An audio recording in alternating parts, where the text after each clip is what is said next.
তুমি অনেক দেরিতে হলেও বুঝবে, আমি হারিয়ে যাওয়া মানে শুধু একজন মানুষকে হারানো নয়। তুমি হারিয়েছো সেই হৃদয়টাকে, যে নিঃস্বার্থভাবে তোমার পাশে ছিল, যে চোখে শুধু তোমাকেই দেখতো, যে মন তোমার প্রতিটা না বলা কথাও বোঝার চেষ্টা করত। একদিন হঠাৎ খুব মনে পড়বে আমাদের সেই সব দিন, যখন আমি ছিলাম। তখন হয়তো তোমার বুকের ভেতরে এক অদ্ভুত শূন্যতা বাজবে, কিন্তু আমি তখন থাকবো না। আমি চলে যাওয়ার পর তুমি ঠিকই টের পাবে এই স্বার্থপর দুনিয়ায় নিখুঁত ভালোবাসা আসলে কতটা দুর্লভ। ভালোবাসার অভাবে, অনুভবের দারিদ্র্যে তুমি ধীরে ধীরে পুড়ে যাবে।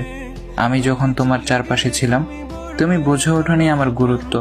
অথচ আমি হারিয়ে গেলে হয়তো একদিন বাতাসের হঠাৎ নিঃশ্বাসে, মেঘের বিষণ্ণতায়, নদীর একাকিত্বে বা পাহাড়ের নিস্তব্ধতায় তুমি আমাকে ঠিকই খুঁজে পাবে। কিন্তু সে পাওয়াটা হবে শুধু অনুভবে, বাস্তবে নয়। তখন হয়তো মনে হবে, ইস, যদি আর একবার সময়কে পেছনে নেওয়া যেত। কিন্তু সময় তো আর কারোর জন্য থেমে থাকে না। মানুষ যখন চুপচাপ সরে যায়, তখন সে আর আগের মতো ফেরে না।